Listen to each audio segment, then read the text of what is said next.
So after you all have gone through this, you all will realize this is something that can be done regularly on an OPD basis, and I'm sure a lot of you will take it up. What we must understand is that swallowing itself has 3 phases: oral, pharyngeal, and esophageal.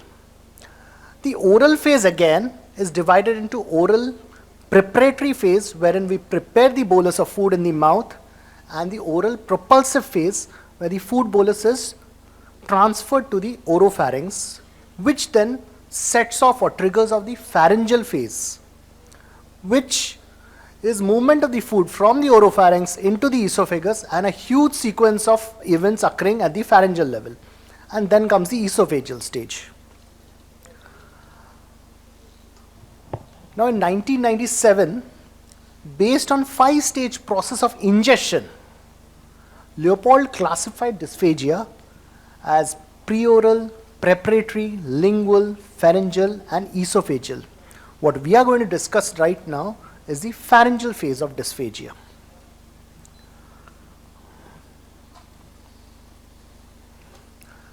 So the question arises, when a patient comes to you, how do you determine what investigation is to be done for this patient? What are we going to do?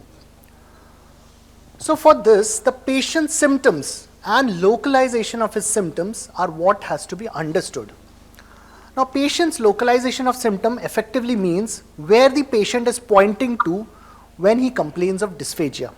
Does the patient point to the throat? Does the patient point suprasternally or says retrosternally? This distinction, though a little informative, is not always accurate.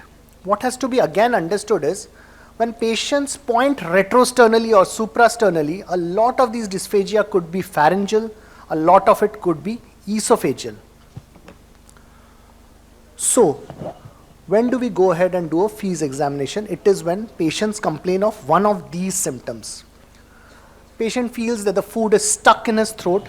Most patients will complain food is stuck in his throat. Gilte pachina. Then patient coughs and feeds. Patient is unable to initiate a swallow in the first place. It's just here, I can't start, I can't swallow. Sometimes these patients complain of nasal regurgitation of feeds. All of these symptoms will start immediately after the patient has initiated a swallow, within the first 1 or 2 seconds. This is when you suspect pharyngeal dysphagia.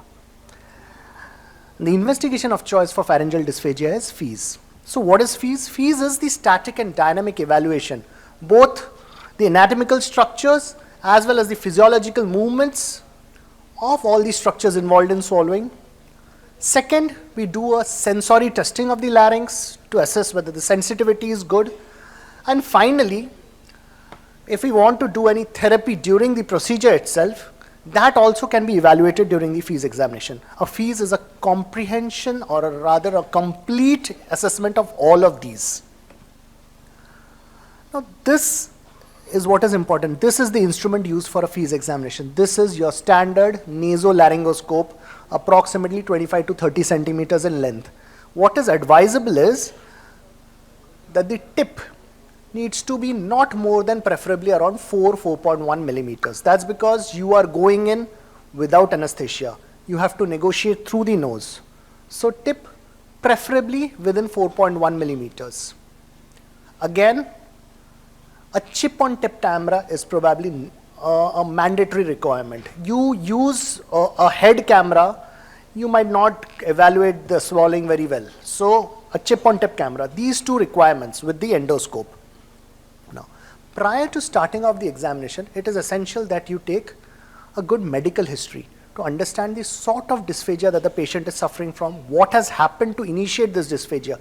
The patient's got a stroke, some sort of Alzheimer's, some neurodegenerative disease. This is important. This points you towards the sort of dysphagia that the patient might be suffering from.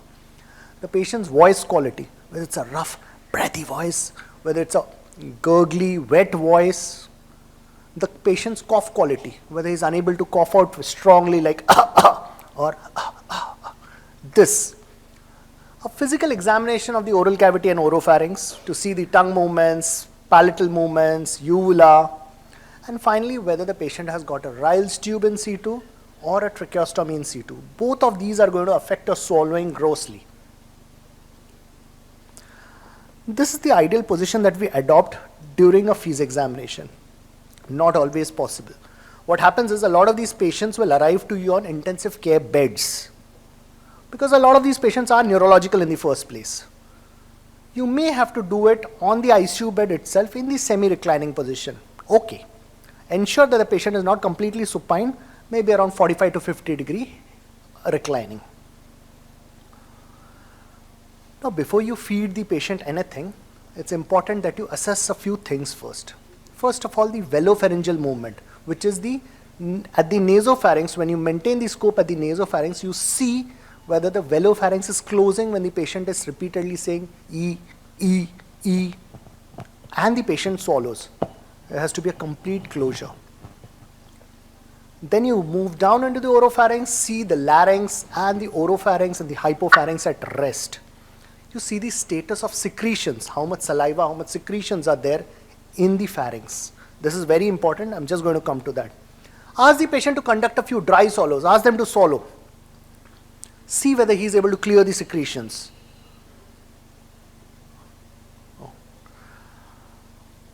Then finally do a sensory testing, which I'm going to show in a little while how. So coming to secretions, as I was mentioning, secretions are primarily seen based on three parameters. One is the location of the secretion. Location is either in the pyriform fossa or in the laryngeal vestibule, which is within the airway.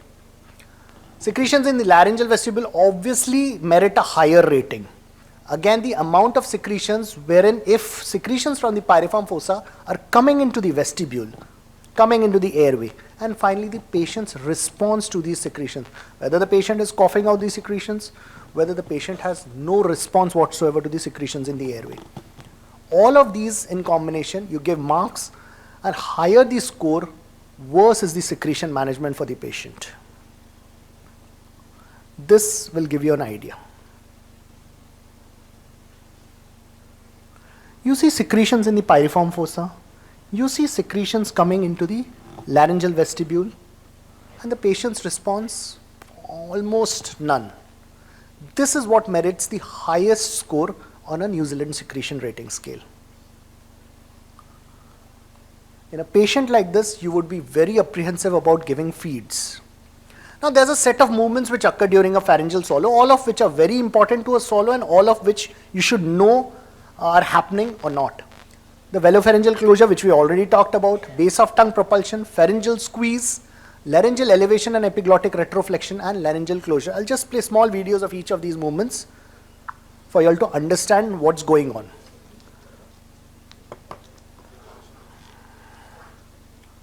Please watch the base of tongue carefully. This is the base of tongue. You see it rising up. You see it pushing against the epiglottis. You see the valvula getting obliterated. This is how base of tongue propulsion should appear. This is what is the first trigger to start pushing the food from the pharynx into the esophagus. At the same time that the base of tongue elevates, there's another movement which comes about. That is the velopharyngeal closure. This is not something that you can see with your scope in the oropharynx. This has to be assessed earlier with your scope in the nasopharynx. You ask the patient to say E, or ask the patient to say do a dry swallow and see for the velopharyngeal closure. This velopharyngeal closure occurs at the same time as a base of tongue propulsion. That is to seal off basically the nose or the nasal cavity, nasopharynx, from the oropharynx, and also to build pressure.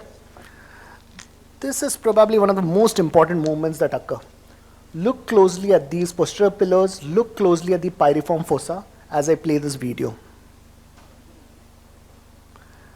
You will see the posterior pillars coming together. You will see the pyriform fossa also squeezing. That's it. And then it's relaxing.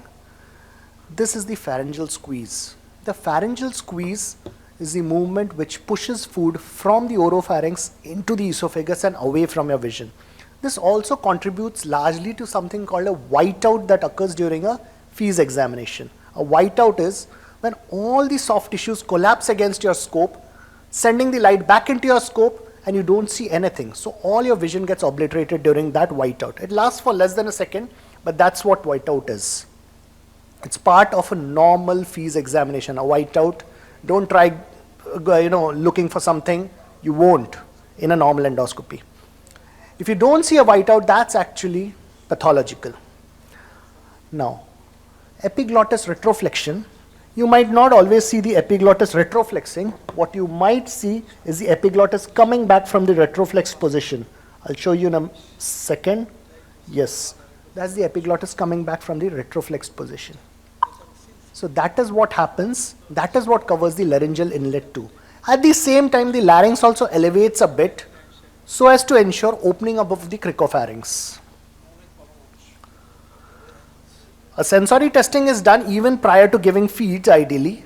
A sensory testing is done by advancing the scope. Recording stopped.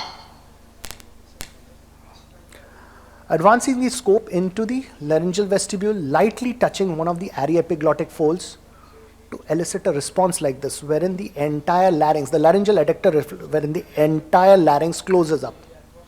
This is sensory testing, part of your normal feast examination. A feast is actually fiber optic endoscopic evaluation of swallowing and sensory testing. Now, coming to the food. Consistencies of food have not really been standardized in this part of the world as such. So what we normally use is milk, a little water at the outset, banana, curd, and a little biscuit. Various consistencies graduating from thin liquids to solids.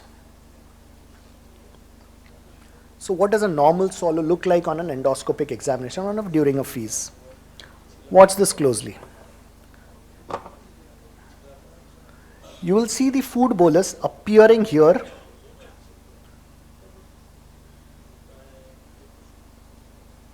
That's it, just appears.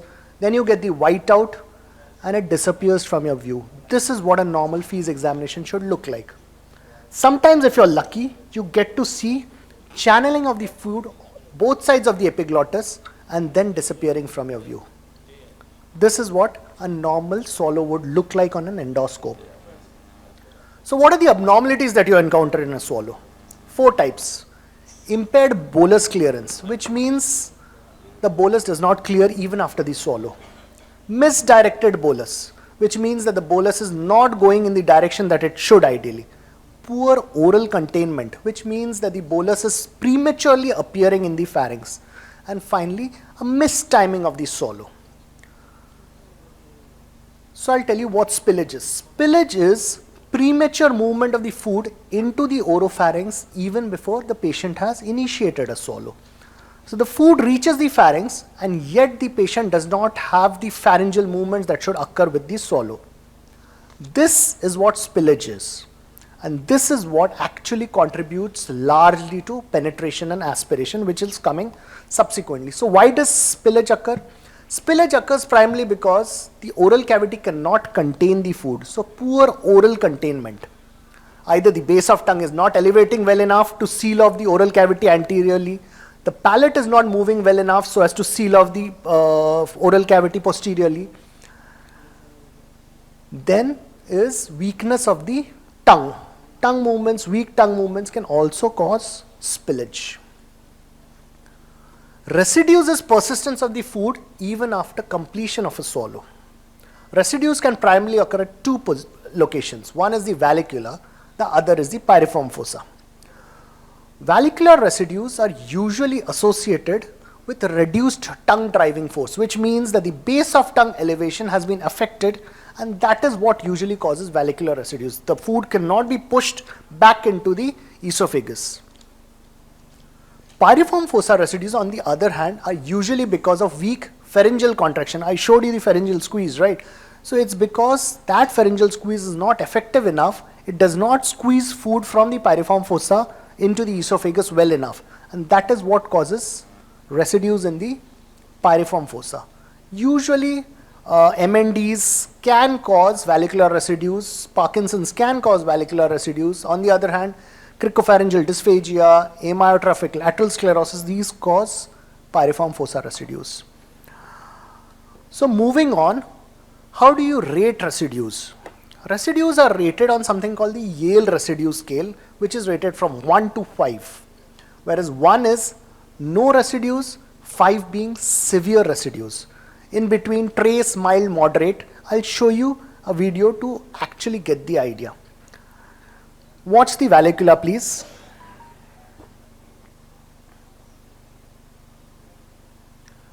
You'll see that the food appears in the vallecula and it fills up right up till the epiglottic rim. This is a Yale residue 5. This is what is vallecular residue 5. Again, pyriform fossa residues are also rated on the same scale, which is the Yale residue scale, 1 being no residues to 5 being severe residues. This is a video to demonstrate it. Watch the pyriform fossa closely now. This here is the pyriform fossa already chock full with secretions. As the food goes into the pyriform fossa, it starts filling up and almost fills up the pyriform fossa completely, goes right up till the rim of the aryepiglottic fold, almost starting to come into the airway. So this is Yale residue 5. Movement of the food into the laryngeal vestibule without crossing the vocal cords is penetration. That means even if there is food residue over the vocal cords, that is still penetration and not aspiration. And aspiration is when food moves beyond the vocal cords. So as I already told you, spillage is one of the primary causes for aspiration. Poor laryngeal closure, as in a vocal cord palsy, poor laryngeal sensations wherein patients have deep strokes and they lose laryngeal sensations. Poor ability to cough. In spite of the secretions going into the airway, the patient does not cough enough. And finally, residue buildup, as I just showed in Yale residue 5 in the pyriform fossa, wherein the pyriform fossa are chock full of food and then they start spilling over into the larynx and causing aspiration. So this is Rosenbach's PA's penetration aspiration scale, which was primarily used for video fluoroscopy, can also be used for endoscopy. This is category 1 is no movement of the food into the airway, neither penetration nor aspiration. Then food enters into the airway, remains above the vocal folds, it does not contact the vocal fold, and so on till 8 is when contrast or food passes the glottis. It has gone beyond the glottis and yet the patient does not show a response good enough. The patient does not sense it. That is what is called silent aspiration, a highly dangerous condition. This is what a silent aspiration would look like on an endoscopy. You see the food going well into the subglottis and the patient hardly coughing. This is a patient in whom oral feeding is out of question.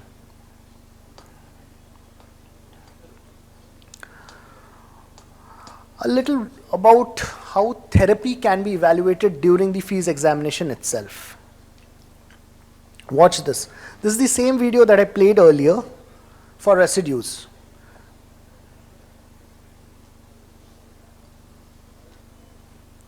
You see the residues building up. Yale residue 5, we just talked about it, a patient of MND actually. So when we go ahead and try giving therapy during the examination itself, what we ask her to do is just bend the head forward and try doing an effortful swallow. Now with that, what happens is, now this patient is trying to conduct an effortful swallow. See what happens. You'll also notice that there is no whiteout in this particular endoscopy. And as the patient swallows effortfully, the residues start disappearing, residues start clearing away. So this is how you get a feedback during a fees examination itself and can implement therapy accordingly. And this is the format of fees reporting that we use.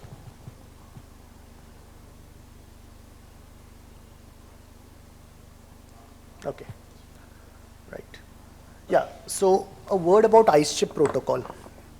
You see a lot of these patients who arrive to you from the intensive care unit, you're not sure whether they're going to swallow, you're not sure whether they're going to actually, I don't know, why is this happening? You're not sure whether they're going to swallow, you're not sure whether they'll aspirate or not. So rather than giving them feeds, it's a good idea to give them or keep a block of colored ice over the patient's tongue. Because of the cold, the patient starts swallowing, patient starts making swallowing movements. And even if he does aspirate, it's water which is fairly safe to aspirate. This is an excellent study which has shown the various phenotypes seen on fees examination for various types of neurogenic dysphagia, in which they found that predominance of residues both in the vallecula and the piriform fossa are actually the most common findings that you see on a fees examination, especially in neurological forms of dysphagia. So what's the clinical impact of a fees examination? The most important impact is that you probably remove the Ryle's tube sooner, you probably remove the tracheostomy tube sooner too. Then there are changes in feeding strategies, wherein a patient who probably has been given liquids to start off with, a lot of neurologists do that. They change the consistency to soft solids or semi-solids, and the patient swallows far better. You upgrade to oral feeds earlier. And finally, what one must realize, the importance of swallowing in all of this is, post-stroke, the number one killer in the next 1 year is aspiration. Remember that. That mortality comes down significantly when you do these fees examinations. Now, while fees has always been popularized as a procedure to diagnose pharyngeal dysphagia, it's not completely inadequate in oral dysphagia too.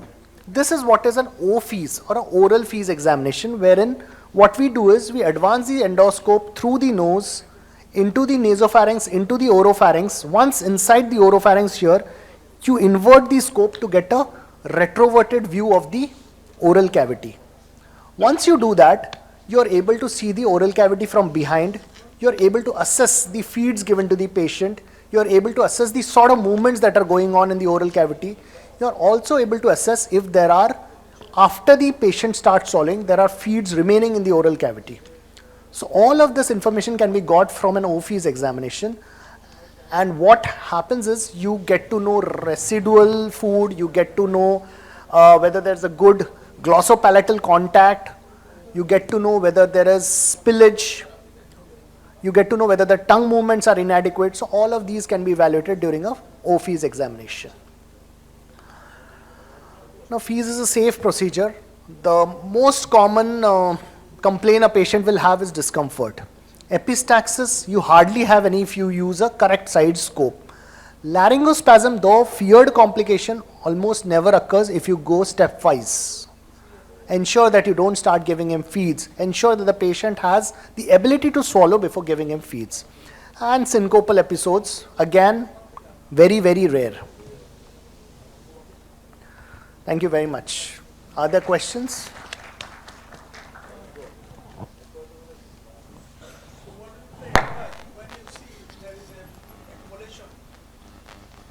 Fluid accumulation, which color thing you are using? Yeah. Milk, food, and if there is accumulation, what advice you are giving to the patient? So if there are residues, you mean residues, right? When this food accumulating.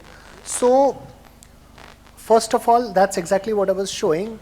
First of all, you try therapies based on where the food is accumulating. If it's in the piriform fossa and you know the patient's medical history, say supposing the patient has got a lateral medullary infarct, this is not a patient in whom you see, you have to correlate three things. One is your finding on a fees examination, the medical history that the patient has, and finally, what movement, which is the reason why I showed all those movement, what movement is deficient.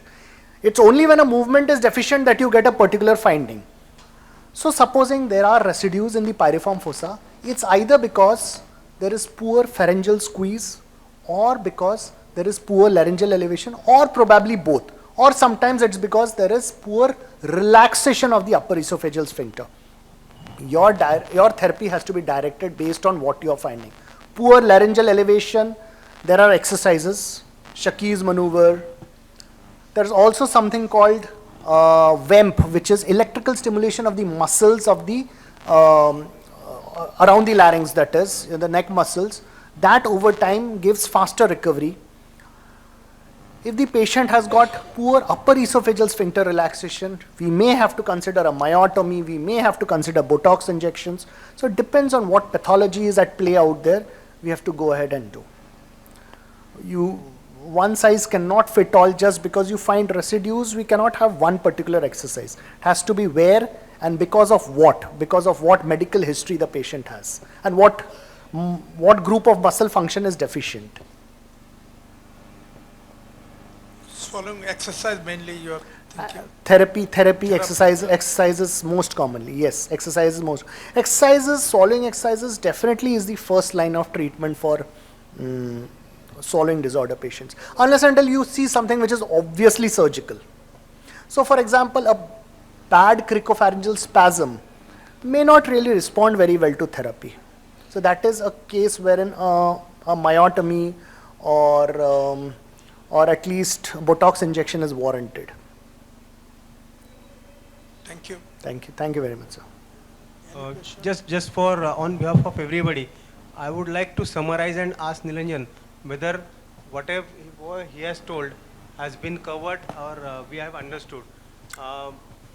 Fees basically is just to check the motor movements of the oral, pharyngeal, laryngeal muscles and sensation for the sensory laryngeal closure.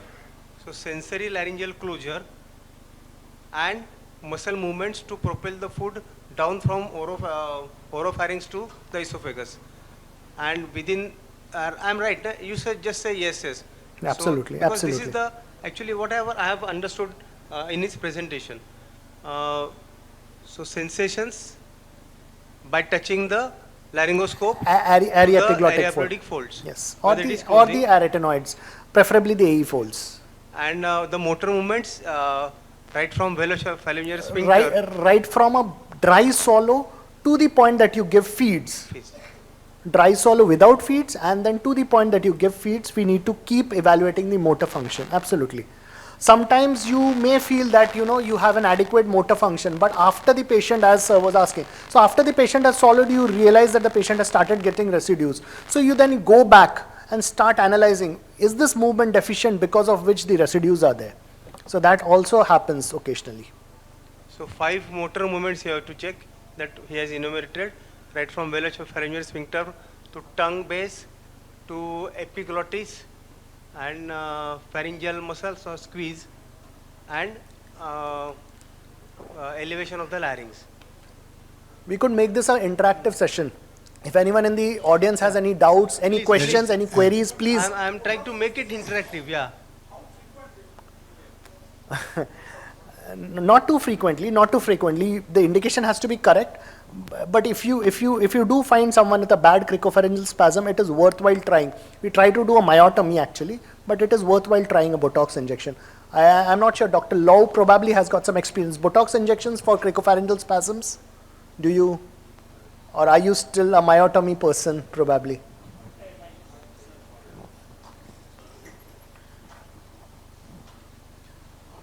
I think it may depend on the cause. If it's a neurological cause, I may try Botox.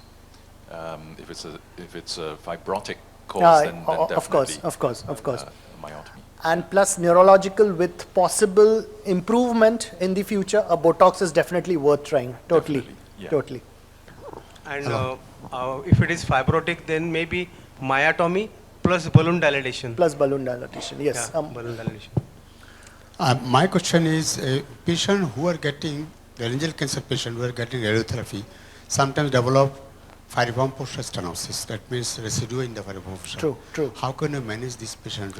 Many patients develop residue in the these piriform are exactly fossa. These are exactly the sort of patients which Dr. Lau and Gandhi sir are talking about. It's probably these are the patients in whom you may have to go in and do a dilatation, because these are not going to respond very well to therapy. It's stenosis out there. It's like a stenosis. It's like all fibrotic.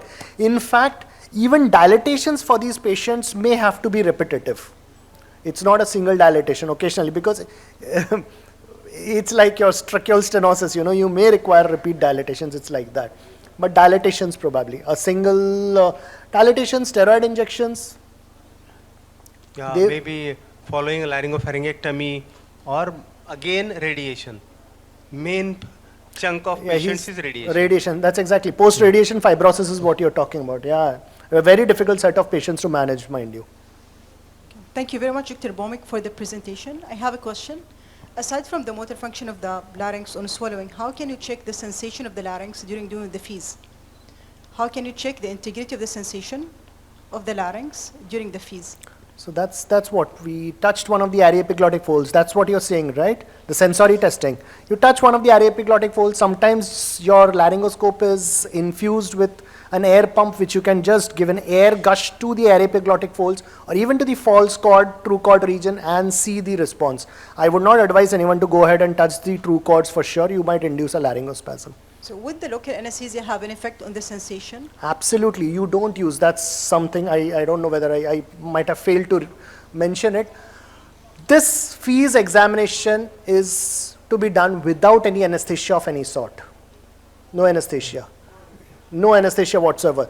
Neither sprays, not in the nose too. Hopefully no no jellies too, no local anesthesia jellies too. The jellies also will go down with your scope and probably cause some anesthesia in the pharynx. Sprays definitely go down into the pharynx and interfere with your swallow. So absolutely no local anesthesia sprays. Okay, That was a good point. okay, one last question. In a patient who is post-stroke, would you have a recommendation on the duration post-stroke to do fees? Like when can we start swelling rehabilitation after fees in a stroke patients? Absolutely. So I think that by and large depends on the type of stroke that the patient has had. All right.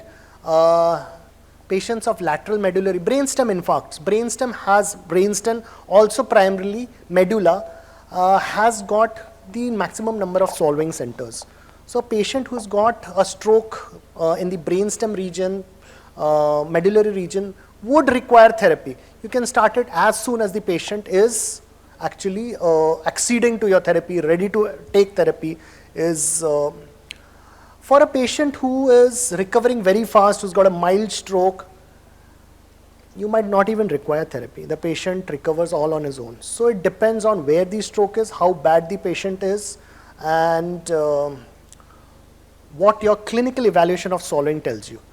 By clinical evaluation, I mean not on a fees examination necessarily, a bedside evaluation also. That also probably encompasses an entire lecture, how to do a bedside evaluation prior to planning a fees examination. So all of these in combination would tell you how and when to start therapy. But then again, therapy as soon as possible would be the dictum. Okay, so recently there has been controversies on doing the fees with the NGT in situ or removal of the NGT and then doing the fees.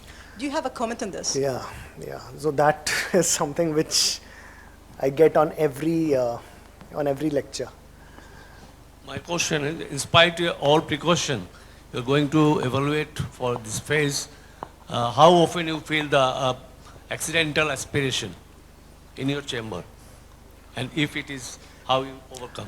So it is always a stepwise pattern. I'll answer Faryal's question in a bit. It's a very important question. So it's always a stepwise pattern. You start off with something which is safe. You realize that the patient is taking it in fair. You see the status of secretions. A patient who is able to take in water reasonably safely, a patient who does not have secretions, that is probably a patient who's got a decent cough quality. Alternately, the patient has a tracheostomy. Just let's keep these two scenarios in mind. A patient who's got a decent cough quality, a patient does have aspiration. You ask the patient to cough out, he's going to cough out the aspirated material. If the patient has got a tracheostomy, go ahead and do a subglottic suctioning. You'll be able to clear the material. So yes, you do tend to get aspiration, but that's what we are looking out for. But it has to be done very, very safely. Now to answer Faryal's question. Her question is whether to do a fees examination with a RT in situ or without a RT in situ. A patient in whom you have done fees examinations, a patient in whom you feel that the RT is probably the only impediment in the swallow process, that is a patient in whom you would remove a RT and go ahead and do the fees examination. Conversely, a patient in whom you are probably doing it for the first time, a patient on whom you know that this is just an upgradation or change of feeding strategies, is a patient in whom I would do it with a RT in situ, because even if I give the patient oral feeds at home, some amount of oral feeds at home, it is going to be with the RT in situ. I need to know what the food, how the food is going to behave with the RT in situ, rather than removing it and giving me a false impression. So yes, with the RT, provided I know that the feeding strategy is going to change and I'm just going to start some oral feeds with the RT being in situ. All right. If the RT removal is planned, we can anyway remove the RT and do a fees examination. Yeah, I think so. This is the concept of fees and the examination and what to get through the examination. And are there any just how to measure or report is the residues, the amount of residues, that is grading of residues, the site of residues. What I have learned is basically the vallecula and the piriform foci. The grading from 0 to 5, 1 to 5, and if there is no residue, then there is a slippage or spillage, and spillage can happen in the quantities. It could be penetration, that is if it is a small spillage, then we call it a penetration because it's not going down across the vocal cords into the lower airway. So it's penetration. Or if the spillage is more, or it is going down into the subglottis and trachea, then it is aspiration, which really is the aim of the swallowing clinic. So I think this is just the idea, and just there are thousands of patients moving around, admitted in the hospital, who has got swallowing problem. So I think if you put in a board outside your clinic, swallowing clinic, then all your ENT practice is taken over by the swallowing patients. So that is the amount of patients who are suffering. Okay.